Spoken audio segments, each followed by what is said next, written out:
네, 하나님 말씀은 요한복음 11장 1절부터 5절까지 말씀 같이 보도록 하겠습니다.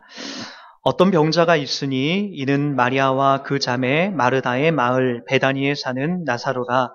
이 마리아는 향유를 주께 붓고 머리털로 주의 발을 닦던 자요. 병든 나사로는 그의 오라버니더라. 이에 그 누이들이 예수께 사람을 보내어 이르되 주여 보시옵소서, 사랑하신 자가 병들었나이다 하니 예수께서 들으시고 이르시되 이 병은 죽을 병이 아니라 하나님의 영광을 위함이요 하나님의 아들이 이로 말미암아 영광을 받게 하려 함이라 하시더라. 예수께서 본래 마르다와 그 동생 나사로를 사랑하시더니. 아멘. 네, 자리에 앉도록 하겠습니다.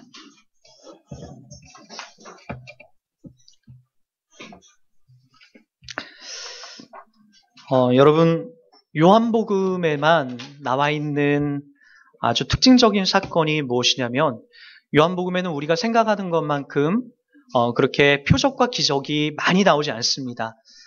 지금껏 여러분 성경을 좀 차근차근 이렇게 잘 보신 분들은 대충 감지하셨을 텐데, 총 7번에 걸쳐서 커다란 표적이 이렇게 나옵니다. 먼저 요한복음 2장에 나왔던 갈릴리 가나의 혼례에서 물로 포도주를 만든 사건이 요한복음 2장에 이제 처음으로 등장하고요. 두 번째가 갈릴리 가나에서 가버나움에 있는 왕의 신하를 치료한 사건이에요. 이게 4장에 나옵니다. 그리고 5장에 와서 예루살렘에서 38년 된 병자를 치유하신 사건, 이게 세 번째고요. 그리고 디베리아의 갈릴리 바다 건너편에서 오병이어로 5,000명을 먹이신 사건이 6장에 등장합니다. 그리고 바다 위를 걸어오심이 또 6장에 연속해서 등장하고요. 그리고 6번째가 날 때부터 맹인된 사람을 고치신 사건이, 이게 참 중요한 사건이었죠. 9장에 등장합니다. 그리고 나서 이제 마지막으로 등장하는 이 표적이 바로 죽은 나사로를 살린 사건이에요. 총 7번에 걸쳐서 이와 같은 이야기가 전개됩니다. 그런데 이제 그 모든 표적이 다 중요했지만 또 거기 상징하는 중요한 의미가 있었지만, 우리가 오병이어 사건도 마찬가지죠. 우리가 통상적으로 생각하기에는 어느 한 사람의 헌신으로 말미암아서 많은 사람을 먹여 살리는 그런 일들이 있었다라고 하는 것을 우선적으로 보여주려는 게 오병이어의 기적이 아니라, 오병이어 사건을 통해서 그 당시에 배고픔과 굶주려 있는 사람을 먹이고 그들이 살아나지 않습니까? 살려나지 않습니까? 배부르지 않습니까?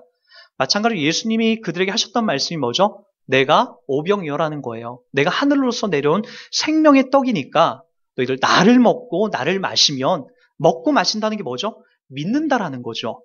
나를 믿고 나를 따르면 너희들 영원히 배고프지 않을 것이다. 그 배고픔이 단순히 우리가 밥을 먹고 떡을 먹어서 우리가 또 허기지는 그런 것이 아니라, 우리 영적인 공허함을 채워주는, 우리가 영원히 배고프지 않는 그 자리, 하나님의 자녀로서 영원한 그 영원의 복을 누리는 그 은혜를 이야기하고 있는 거죠.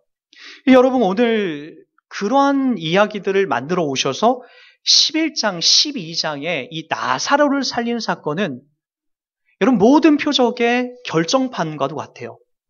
그러니까 모든 주님이 지금까지 해왔던 이야기의 결정판, 내가 빛이다, 내가 생명이다, 나는 부활이다, 나를 믿는 자는 죽어도 살겠고라고 하는 그 결정판의 이야기가 오늘 이 나사로 사건에서 등장하는 이야기라는 거죠.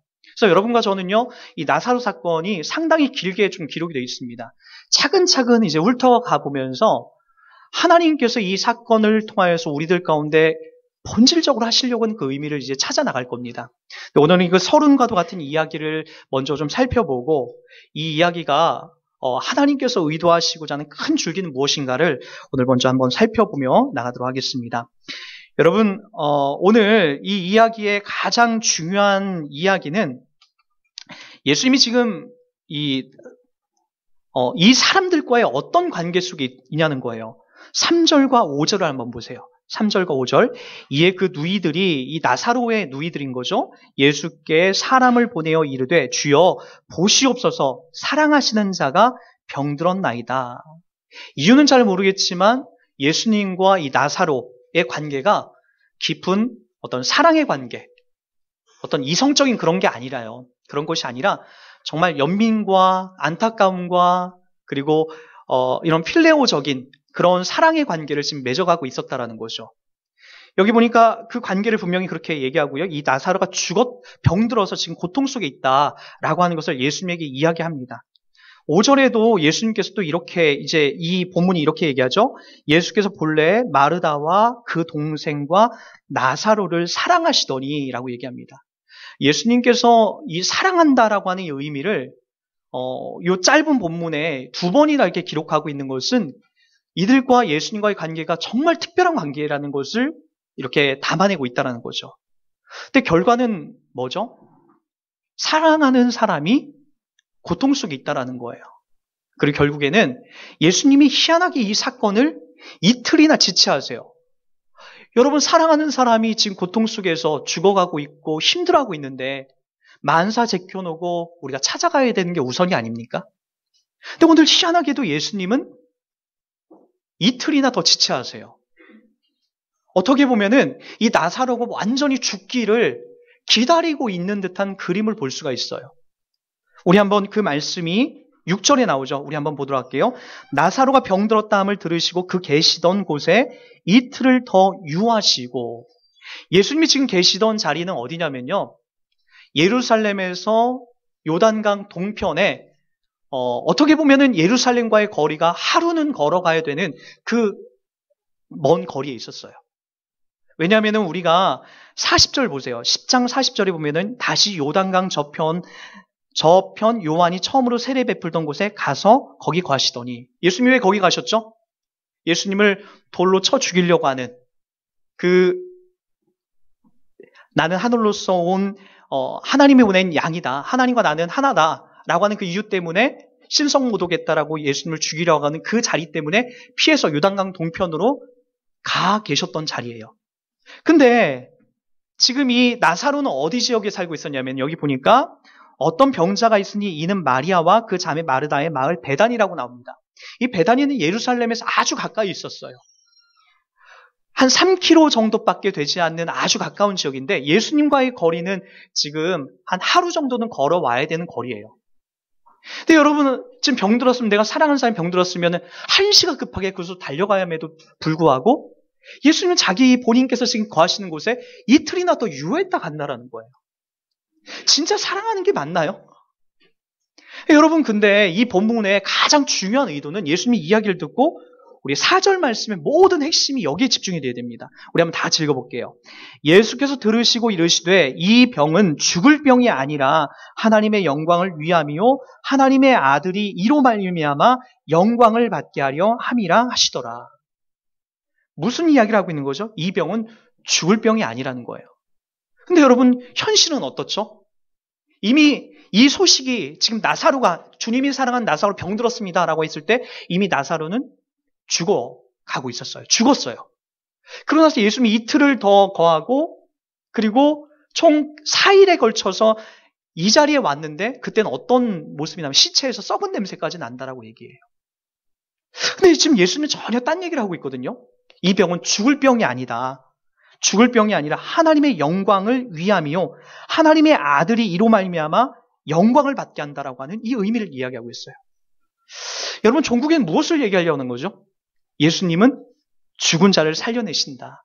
사망도 이겨내신다. 라고 하는 이야기를 결국에 하시려고 하는 거예요. 그래서 이걸 확실하게 보여주는 거예요. 죽은 사람, 나사로, 그것도 가장 사랑하는 사람이 죽어서 시체 썩은 냄새까지 나는 그 아주 눈뜨고 볼 수 없는 그 상황 속에서 주님이 그를 살려내는 장면. 그리고 이 다음에 우리도 다 죽어서 저 무덤 속에서 시체 썩은 냄새 속에서 우리가 그렇게 사라질런지 모르지만 주님이 우리를 다시 살려낼 수 있는 그러한 능력과 은혜를 갖고 계신다는 것을 이제 예표적으로 이것들을 통해서 보여주려고 하는 거죠. 그에 앞서서 우리가 우선적으로 하나 해결하고 가야 될 게 있어요. 주님께서 이토록 사랑하는 사람에게 이와 같은 고난이 찾아와도 되는가? 여기 분명히 나사로는 마르다와 마리아의 동생이에요. 상당히 아마 젊은 사람으로 이렇게 비춰집니다.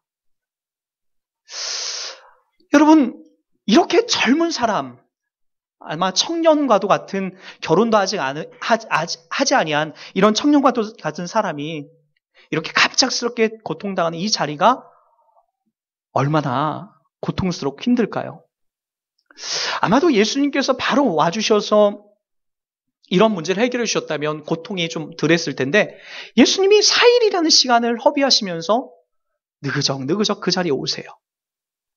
그곳에 있는 마르다와 마리아는 나사로는 이미 죽었지만 얼마나 그들은 마음 졸여가면서 고통 속에 있었을까요? 하나님이 사랑하는 자가 이렇게 고통당해도 되는 겁니까? 한번 여러분도 생각해 보세요. 우리가 지난 일상을 살아오면서, 아니 지난 우리의 모든 상황들을 살아오면서 우리의 일상들은 고통의 자리가 참 많았다는 것을 우리 다 같이 고백을 합니다. 하나님이 나를 분명히 사랑하고 있다고 한다면 이와 같은 고통과 이와 같은 아픔이 내게 없을 것인데, 저는 저희 인생 속에 가장 헷갈렸던 것이 그거예요. 여기 저와 함께 이제 제가 중고등학교 때 이제 아기로 태어난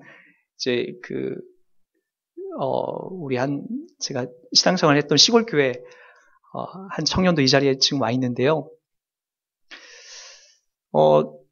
저는 저희 인생 속에서 가장 힘들었고 헷갈렸던 게 그거예요.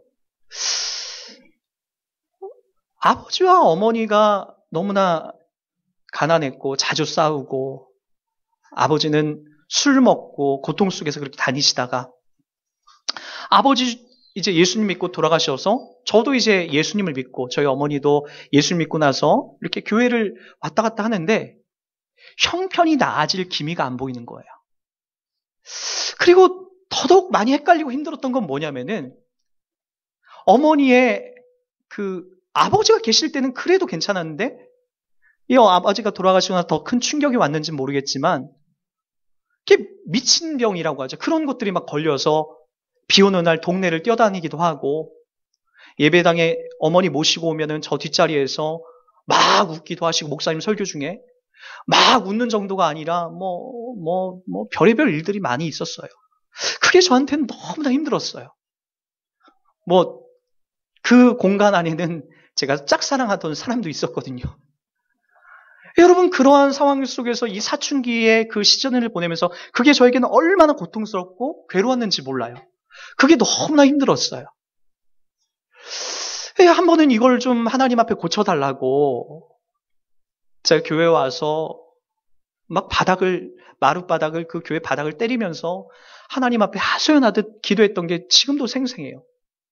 그렇게 기도하고 가서 어머니를 보면은 그 다음날 또 어머니가 또 다른 여러 가지 안 좋은 행동들을 또 하는 거예요. 그게 저의 인생 속에 너무나 힘들었어요.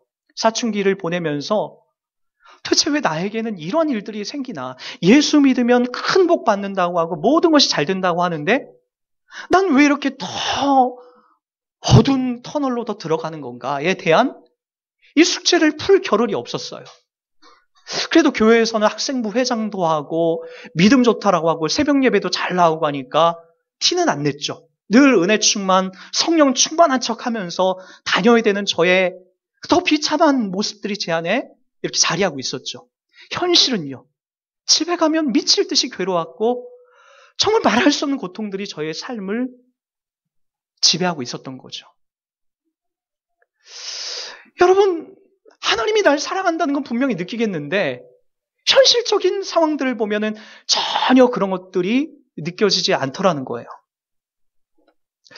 최근에 저는 이제 수요 예배 때마다 사무엘상을 이제 다 마무리를 했습니다. 많이들 오셔서 설교를 이렇게 듣거나 그러진 않으셨지만 저는 사무엘상을 하면서 큰 은혜를 받았어요. 왜 하나님께서 다윗의 인생을 그토록 세세하게 차근차근 모든 것을 다 오픈해서 기록해놨을까? 사무엘상에서 보이는 다윗의 모습은 그렇게 큰 잘못한 게 없습니다. 골리앗을 때려 눕히고 믿음으로 물맷돌 던져서 골리앗 때려 눕히고 큰 믿음의 일을 하고 큰 업적을 남깁니다. 근데 희한하죠? 다윗은 그 시점부터 밑바닥으로 내려갑니다. 특히나 자기 장인 어른으로부터 쫓기기 시작하는데 말할 수 없는 고통 속에서 쫓김을 당해요. 몇 번을 죽을 고비를 넘기는지 몰라요. 자기 장인이 눈에 불을 켜고 다윗을 잡아서 죽이려고, 자기 사위를 잡아 죽이려고 고통 속에서 막 찾아 헤매 다닙니다. 더군다나 제정신이 아니에요. 제정신이면은 다윗을 아마 중간에 포기했을 거예요. 악신이 들러서 막 미쳐가지고 다윗을 잡아 죽이려고 막 쫓아다녀요. 그게 사무엘상의 다윗의 인생입니다. 젊은 시절 다윗의 인생은 다 그렇게 보내요. 고통 속에서, 아픔 속에서. 그래서 그의 시편에 기록된 시의 내용들을 보십시오. 많은 부분 어둡고 컴컴합니다. 하나님 왜 나를 이런 고통 속에서 몰아넣는 거죠? 저 악한 사람이 나를 지금 재갈 물고 나를 죽이려고 오는데 왜 나를 내버려 두시는 거죠? 왜 저 사람을 그냥 두시는 거죠? 하나님, 제 살과 뼈가 붙었습니다. 갈비뼈가 지금 붙어서 다 드러납니다. 다윗이 담아내고 있는 시의 내용들을 많은 부분에 이런 이야기를 담아내고 있어요. 어쩌면 우리가 당하는 고난과 아픔이 참 많다라고 하지만 너무나 크고 어렵고 감당할 수 없다라고 하지만 때때로 우리가 당하는 고통은 우리의 실수 속에서, 우리의 잘못 속에서 당하는 고통이 많고요. 물론 많은 성도님들 중에 그렇지 않은 분들도 있다는 거 알아요. 그러나 하나님께서 우리의 잘못된 행실과 과오들을 꺾으시고 그것을 바꿔가시려고 하나님의 고난 속에 우리를 몰아넣는 경우 있지만 하나님을 신실하게 믿어가고 골리앗 때려눕힌 이 다윗에게 이러한 고난과 아픔은 여러분 상상할 수 없는, 이해할 수 없는 고난이 되고 만다라는 거죠. 오늘 이야기를 다시 한번 보십시오. 하나님께서 사랑하시는 누구라고 나오고 있죠? 하나님께서 사랑하시는 나사로라고 나옵니다. 하나님께서 사랑하시는 나사로라고 이 짧은 본문에 2번이나 그렇게 이야기를 하고 있다는 거예요. 이 가정 속에 하나님이 사랑하는 이 나사로의 가정 속에 이와 같은 고통에 말할 수 없는 아픔이 나오는 이유는 도대체 뭐냐는 거예요. 여러분, 오늘 주님께서 말씀하셨듯이 이 사건은 분명히 죽을 병이 아니라 하나님의 영광을 위함이다라고 얘기하고 있습니다. 뭐라고요? 하나님의 영광을 위함이다라고 얘기하고 있다고요. 도대체 하나님의 영광이라는 게 뭐죠? 하나님의 영광이라는 게. 여러분, 이것 하나만큼은 우리가 꼭 기억하시기 바랍니다. 우리가 예수를 믿고 있습니다. 예수님이 이 땅에 오셔서 하나님의 영광을 가장 많이 드러낸 자리가 어느 자리이죠? 여기 많은 환자들을 고쳐내고 또 여기 많은 기적들을 이루어낸 그 자리입니까? 주님은 어떤 때는 그런 이적과 기적의 자리에서 도망가세요. 내가 이것 때문에 온 것이 아니다라고 그렇게 얘기하세요. 그러고 나서 우리 다 알다시피 예수님께서 이제 11장, 12장을 넘어서 계속해서 이제 찾아가는 자리가 어디냐면은 십자가라는 자리예요. 십자가라는 자리. 그 십자가에서 도대체 무슨 일이 벌어지게 되는 거죠? 아무런 죄가 없으신 그분이 그곳에서 매달려 죽으십니다. 구약 성경 속에 사람이 죄를 짓게 되면 그 유대인들은요, 양이나 자기 형편에 맞게끔 비둘기나 송아지를 가져와요. 좀 잘 사는 사람은 송아지를 잡아오고 조금 못 사는 사람들은 비둘기를 가져와요. 생명 있는 걸 가져와요. 제사장에게 그걸 가져오면 제사장은 그 머리에다 안수를 합니다. 그러니까 죄인의 손을 얹고 제사장의 손을 얹어서 내 죄가, 내가 지은 죄가 이 짐승에게 전가되는 기도를 합니다. 그러고 나서 어떻게 하냐면은 내 죄가 이 짐승에게 전가됐기 때문에 그곳에서 목에 피를 다 쏟고 각이 떠져서 그곳에서 날 위해서 대신 죽게 되는 거예요. 죄인이 그걸 보면서 흐뭇할까요? 아니에요. 너무나 고통스러울 거예요. 나 때문에 아무런 죄가 없는 이 짐승이, 죄를 모르는 이 짐승이 그렇게 죽어가는구나. 얼마나 그것이 아팠을까요? 예수님이 오셔서 하신 역할이 그거예요. 아무런 죄가 없으신 분이에요. 아무런 흠도 없으신 분이고 죽어야 될 이유가 없어요. 근데 그분은 이제 11장, 12장을 넘어가서 계속해서 십자가를 마치 N극에서 S극 자석이 땡겨가듯이 예수님이 자꾸 그곳으로 가세요. 그곳으로 계속해서 가셔서 결국에는 자기 스스로 그곳에서 죽으시는 거죠. 근데 성경은요, 예수님이 그곳에서 딱 죽고 나서 성소의 지성소와 성소 사이 회막이 갈라져요. 저 지성소 안에는 하나님이 임재하는 곳이고 성소에는 죄인만이 들어가는 거예요. 그게 갈라져요. 그게 사라져요. 그리고 성경은 이것을 큰 기쁨으로 그리고 하나님의 큰 영광으로 올려드리는 것으로 등장하기 시작합니다. 하나님이 영광 받으신다라고 하는 것은 바로 그 지점이에요. 예수님이 십자가에 박혀 죽으시고 우리의 모든 죄를 대속해내신 그 자리가 하나님이 가장 기뻐하시고 가장 영광 받으시는 성경의 모든 것을 다 이루기 위하여 오신 예수님의 그 자리가 하나님께서 영광 받으시는 가장 복된 자리가 되는 거죠. 여러분, 오늘 아주 재미있는 표현이 나와요. 이 병은 죽었는데 죽을 병이 아니라는 거죠. 하나님의 영광을 위함이다라는 거죠. 무엇을 예표하는 거죠? 예수님이 십자가에 못 박히셔서 죽으시고 부활하신다. 그리고 그분이 이와 같은 일들을 계속하여 해내시는 그런 분이다라는 것을 보여주시는 거예요. 여러분, 불교에도 죽음에 대해서 이야기를 해요. 불교가 기껏 이제 그들이 빼내는 어떤 교리가 뭐냐면 윤회죠, 윤회. 사람은 죽어서 좋은 일을 많이 쌓고 죽으면 또다시 좋은 사람으로도 태어나고 나쁜 행동을 많이 하고 죽으면은 짐승으로 태어나서 한참 동안 돈 다음에 나중에 또 사람으로 태어난다. 이 돌고 돈다라고 하는 윤회의 이야기를 합니다. 근데 여러분, 우리가 믿는 이 기독교만이 여러분 죽음 앞에서 아주 당당함을 외칩니다. 그 자리가 이제 고린도전서에 보면 이렇게 얘기합니다. 고린도전서 15장 55절 56절에 제가 읽어드립니다. 사망아, 너의 승리가 어디 있느냐? 사망아, 네가 쏘는 것이 어디 있느냐?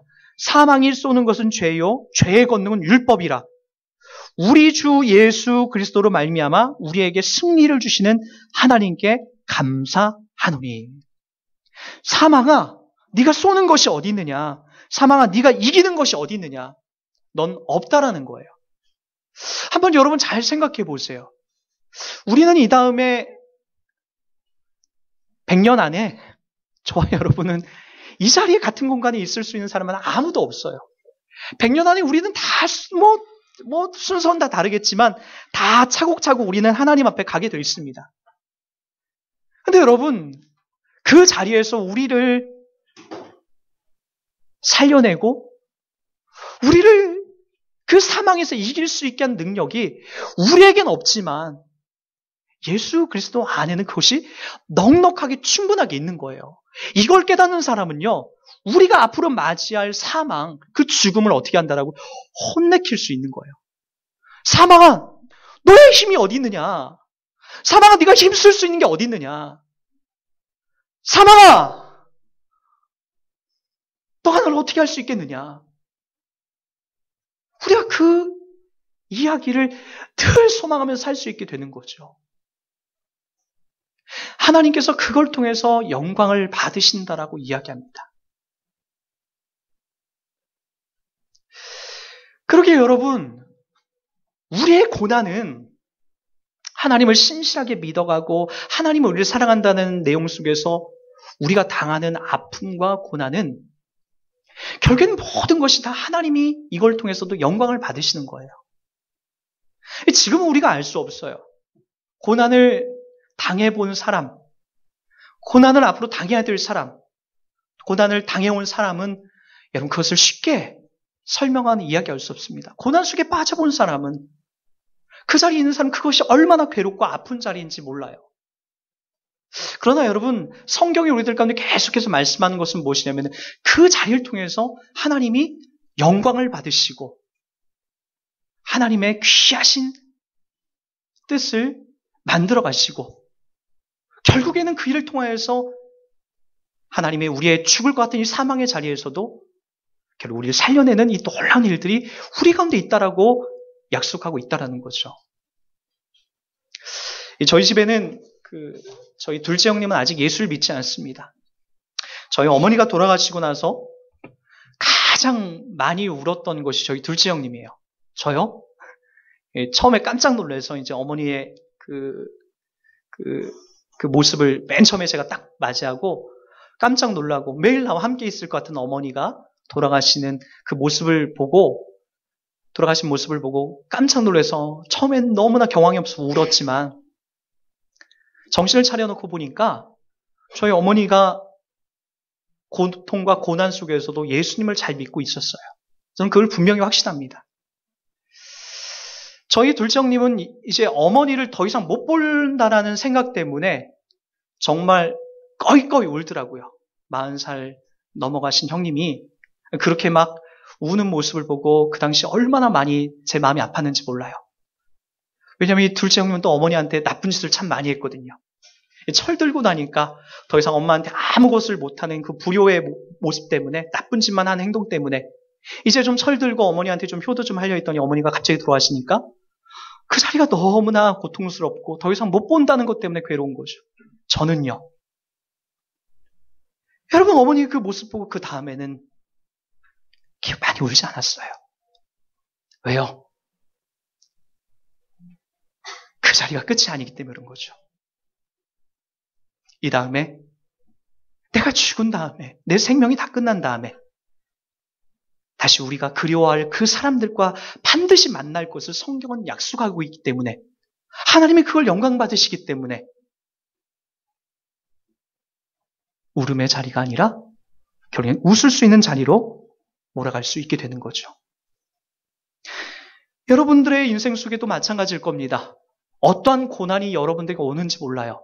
어떠한 고통과 아픔이 여러분에게 오는지 모릅니다. 그러나 로마서 8장이 약속한 대로 사망이나 권세자들이나 천사라도 하나님과 여러분과 맺어져 있는 그 사랑 안에서 그 어떤 것도 끊어낼 수 없다라고 우리들 가운데 약속하고 있습니다.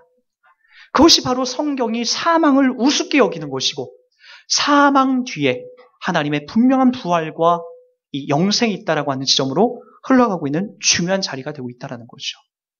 오늘 그 배포가 예수님한테 보이지 않습니까? 그 자신감이 예수님에게 보이지 않나요? 달려가서 허겁지겁 그를 치료해 주는 것이 아니라 하루가 지나고 이틀이 지나서 그곳에 머물면서 이미 시체 썩은 냄새가 남에도 불구하고 썩어서 물이 줄줄줄 흘러나는 그 자리에서도 주님이 결국엔 뭐라고 하죠? 나사로야 나오너라. 나사로야 나오너라. 라고 하니까 수의를 메고 썩었던 국물이 수의 자국에 다 배어있던 그 자리를 다 끊어버리고 멀쩡한 모습으로 다시 나온 모습입니다. 이걸 보면 여러분 무슨 생각이 나죠? 마치 우리의 죽음이 밤 10시에 잠을 자서 아침 6시까지 잠을 자고 이제 안 일어날 것 같은데, 못 일어날 것 같은데 아침 6시 알람 소리와 같이 소리를 듣고 기지개를 펴고 다시 일어나는 그림처럼 보이지 않습니까? 감히 누가 우리 예수 믿는 우리들에게 사망이 끝이야, 죽으면 다 헛된 일이야, 죽으면 더 이상 아무것도 없어 라고 하는 이 말도 안 되는 이야기를 할 수 있겠습니까? 그렇지 않다는 거죠. 우리의 죽음은 다시 기지개를 펴고 아침 6시에 일어나야 돼서 새로운 생명을 영원히 살아나게 되는 그런 놀라운 능력을 갖고 있는, 예수가 우리의 죽음을 붙잡고 있는 그런 능력이요, 그런 기쁨으로 우리들 가운데 다가오고 있다는 거죠. 그러기에 여러분 두려워하지 마시고, 여러분이 당하는 고난, 아픔, 괴로움, 모든 일상을 싸잡아서 하나님이 나에게 영광된 일을 만들어 가시는 과정이라고 믿으시고, 하나님이 사랑하는 이 나사로에게 이와 같은 고난과 고통을 통하여서 큰 영광을 보이셨듯이 우리 역시도 하나님이 사랑하는 사람이라고 믿는 여러분들에게 이와 같은 영광과 놀라운 일들이 더더욱 명확하게 나타나는 일들이 있길 주의 이름으로 부탁드리겠습니다. 이 시간 잠깐 기도하도록 할게요.